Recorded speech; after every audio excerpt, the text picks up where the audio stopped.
(2차) 끝나고 합격 발표까지 한 2달 정도 있는데 노무사님은 뭐 하셨어요? 저희 여행 갔는데요. 2달 내내 갔어요? 그건 아니잖아요. 저는 2차 시험 발표 날에 외국에 있었습니다. 와, 어디 계셨나요? 저는 딱 남미에 있어가지고 브라질에 있었는데, 이게 합격은 보통 아침에 나오거든요. 아침 9시. 그날 내내 깨 있었어요. 합격이 밤 9시에 합격 발표를 봐야 되기 때문에 그날 깨 있었어요. 근데 그날 하필 브라질 가보셨나요? 아니요. 브라질 가보셨나요? 브라질 가보셨나요? 브라질 리우데자네이루라는 그 대도시에서 이제 파라치라는 한 버스로 한 6시간 정도 가야 되는 그 작은 마을로 마지막 가는 여정이었는데, 남들 다 버스에서 잘 자는데 저는 못 잤겠는데. 잠이 안 왔어요. 그날 하루 종일. 네. 이제 그 전까지는 진짜 여행 시험 생각 안 하고 여행만 잘 하고 있다가 그것만 보면서 그날만큼은 정말 초조하고, 이제 사실 시험 봤을 때는 이 정도면 합격하겠지라는 느낌도 있었는데, 정말 이제 결과 당일, 그것도 아침이 아니라 난 밤이니까 그날 내내 잠이 아무것도 집중이 안 되고 막 여행하는 기분도 안 들었을 뭐 여행은 계속 버스만 타고 다니는데 그랬더라고요. 그리고 하필 저는 여행 중에 핸드폰이 고장 나가지고 핸드폰 없이 다녀가지고 그 숙소에 있는 공용 PC에서 뭐 한글도 없는 그 키보드에서 그 네이버 들어가서 큐넷 이렇게 포탈 사이트에서 그 영탁에 기억하면 번역해 주잖아요. 그걸로 들어가서 다행히 아이디랑 로그인은 그거는 다행히 그 영어니까. 공인 인증서 이런 거 필요 없었나 보네요. 네, 아이디랑 비밀번호는 다 영어니까 그냥 그걸로 해서 하고 났을 때 그때 이제 촬영을 했어야 되는데, 누군가 촬영해 줬어야 돼. 그때는 약간 직캠 뭐 그런 게 없어가지고 촬영 못한 게 좀 한이었는데, 그때 진짜 저 혼자 확인하고 일행들을 그때 9시 넘었으니까 술 마시고 있는데 가서 제가 합격했다고 하니까. 샀어요? 네? 정말 축하한다 하고 옆에 있는 브라질 사람들도 congratulations. Congratulations. 노무사 설명했어요? 뭔지 모르겠어요. 설명해. 저도 그때 뭔지 몰랐는데. 뭐 어쨌든 저는 국제적으로도 축하를 받은 유일한 사람이 아닐까.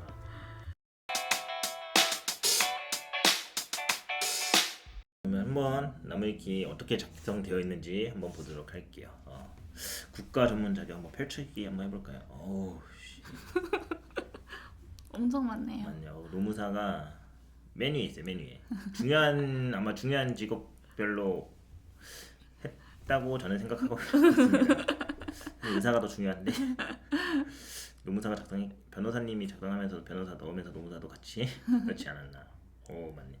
법률 분야 자격증으로 이제 가맹거래사, 공인노무사, 공인중개사, 관세사, 법무사, 변리사, 변호사, 세무사, 행정사, 법조인적 영역고 인사 분야 공인노무사가 있고, 법률과 인사를 같이 하는 자격증이라고 저희도 그렇게 보고 시작을 했기 때문에 이거는 좀 맞는 것 같습니다.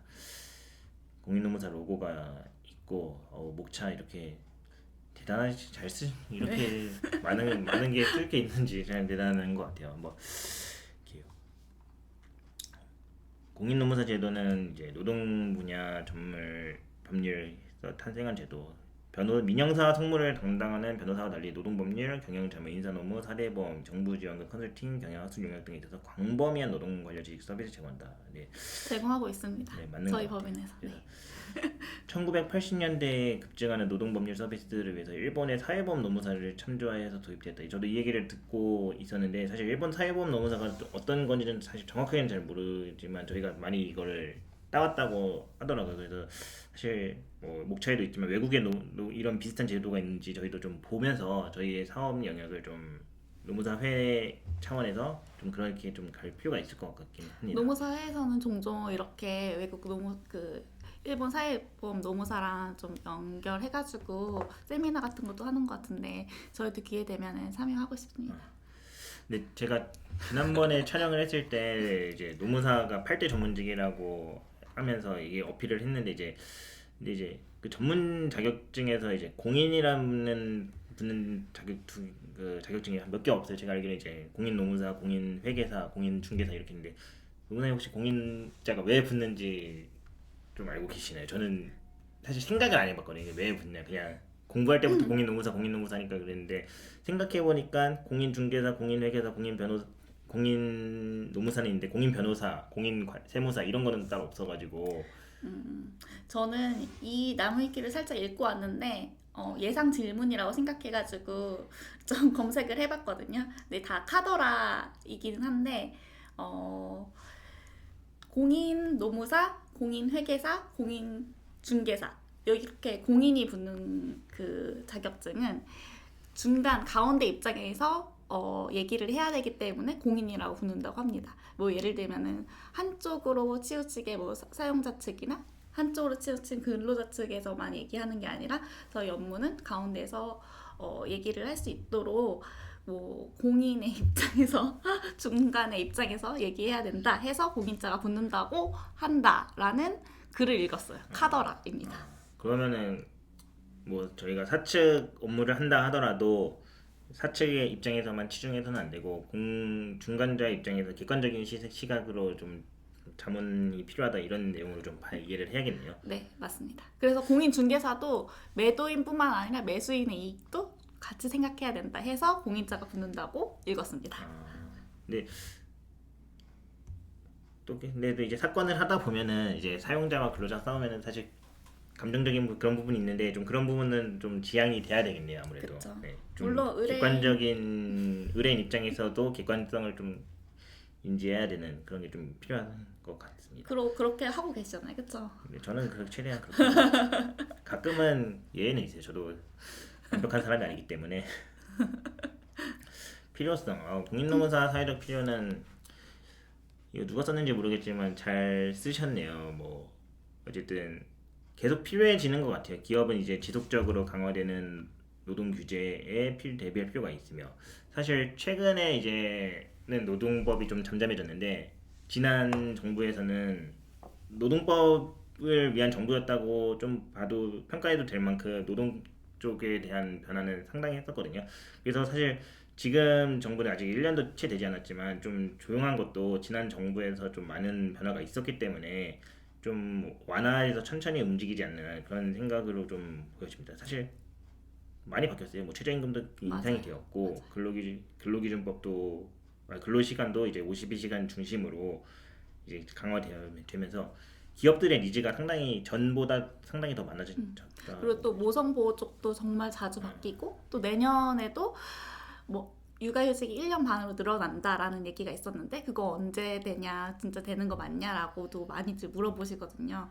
뭐 그럼 그만큼 정말 자주 모성보호 쪽은 자주 바뀌고 자주 물어보는 영역이어서 저희 같은 노무사들이 이런 거를 잘 파악해서 안내해주는 건 좋은 방향이라고 생각합니다. 맞아요. 그리고 노동 분야의 법률적 오타가 계시네요. 노동 분야라고. 이거는 수정해 주세요. 노동 분야에 대한 법률적 지식뿐만 아니라 경영 경제적 판단 능력이 함께 요구된다. 또 이런데 아무래도 이제 회사가 항상 호황을 하는 건 아니라 뭐 최근에 뭐 유제 업체도 폐업을 하면서 그 좀 논란인데 어쨌든 회사가 잘 되지 않는다면은 정리하는 것도 기업의 경영 선택이기 때문에 그런 부분에 대해서 이제 기업의 경영 상황, 재무제표도 노무사가 나중에 뭔가에 이 정리해고가 부당하지 않은지를 좀 입증하기 위해서는 그런 재무제표 파악하는 것도 좀 필요한 부분인 것 같습니다. 그리고 이제 저희가 산재 업무를 그렇게 많이 하지는 않지만 이제 산재 업무를 전문적으로 하는 법인에서는 정말 업무상 질병을 인정받기 위해서 의학적 지식을 많이 가지고 있다고 해요. 그래서 정말 관련된 논문도 정말 많이 공부하시는 노무사님도 주변에 계셔서 정말 회사를 위해서도 또 이제 어떻게 더 궁극적으로는 이제 회사를 위한다는 게 어떻게 보면 근로자들을 다 위한 방향이니까 근로자들을 위해서도 노무사들의 필요성은 더욱 대두가 될 것 같아요. 예. 그럼 공인노무사 업무가 어떻게 되는지 한번 봅시다. 하나씩 읽어보면 노동관계 법령에 따라 관계기관에 대해 행하는 신청 뭐 이런 게 아마 노동관계기관이라면 아마 고용노동부나 근로복지공단이 되겠죠. 그래서 뭐 임금체불에 대한 진정, 뭐 산재 신청 이런 내용이 될 것 같고 단 노동관계 법령을 위반으로 이유로 한 고소나 고발은 해당되지 않는다. 이게 아무래도 노무사는 쉽게 말하면 행정청에 대한 심판까지만 가능하지 이제 법원과 관련된 고소나 고발은 이거는 변호사들이 할 수 있는 업무이기 때문에 해당되지 않 그리고 이렇게 문제된 사안에 대해서 이제 변호사법 위반으로 판결이 나온 것도 있어서 이렇게 판례 번호까지 친절하게 기재가 되어 있네요. 이거는 궁금하신 분은 눌러보시면 될 것 같아요.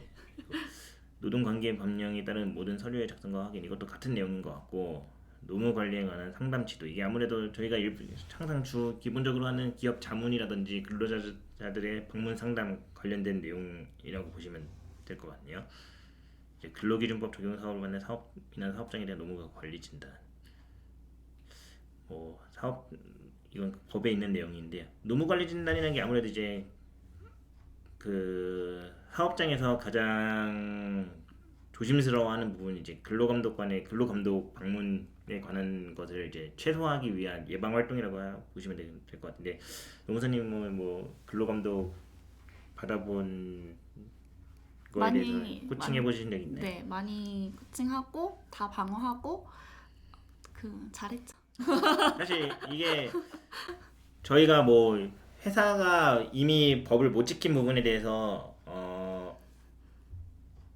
해결을 해줄 수 있는 사안은 제한되어 있습니다. 다만 이제 해석을 하고 설명을 해야 되는 부분에 대해서 이 회사가 운영하는 방향이 틀린 것이 아니다라는 것을 설명하는 데 있어서는 저희가 뭐 관련된 행정 해석이나 판례 등을 토대로 다 대응을 해서 뭐 명백하게 법 위반된 부분은 이거는 바꾸라고 저희도 안내를 하고 이런 부분에 대해서는 그건 문제 없는 부분이다라고 해서 큰 문제 없이 진행되고 있는 것으로 좀 알고 있습니다. 사실 사업장에서도 이거는 어떻게 보면 이번 기회에 제도 좀 운영을 바꾸기 위해서 이번 기회에 이런 부분은 그냥 지적받고 시정되는 방향을 원하는 경우도 있어서 현재까지 운영한 부분에 대해서 준법적인 요소가 좀 부족하다라고 보시면은 이런 노무관리 진단을 의뢰해서 좀 시정하는 방향이 좀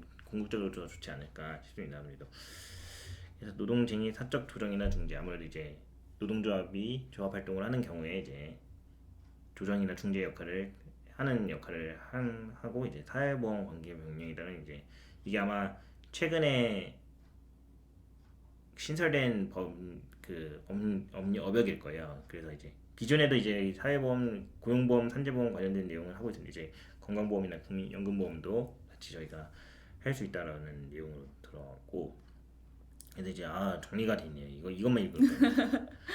노측 근로자 측은 이제 사측에 의한 부당한 징계 및 인사발령, 부당한 해고, 임금체불 이런 거를 노무사에게 의뢰를 할 수 있습니다. 또 이제 산재보험 관련된 내용이라든지 그리고 이제 최근에 가장 많은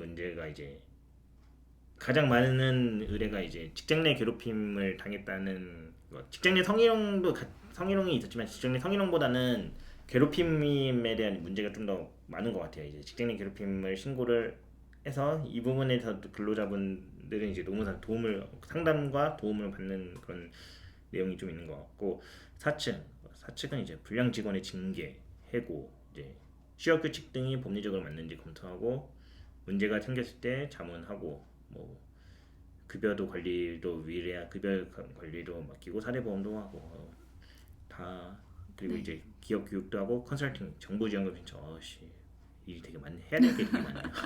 저 일 많습니다. 저는 별로 없는데. 어떤 업무가 제일 힘드셨나요? 저는 아무래도 직장 내 괴롭힘 조사하는 게 난이도를 떠나서 그냥 심적으로 힘들어요. 그 신고인과 피신고인의 주장이 다르거나 또 서로 비방하거나 내 말이 맞다고 주장하는 이런 경우에 이게 뭐 증거가 있으면 명확한데 그런 게 없고 주장만으로 판단해야 될 때 또 이럴 때 정말 힘들고 그렇더라고요. 가장 많은 의뢰가 이제 직장 내 괴롭힘을 당했다는 뭐 직장 내 성희롱이 있었지만 직장 내 성희롱보다는 괴롭힘에 대한 문제가 좀 더 많은 것 같아요.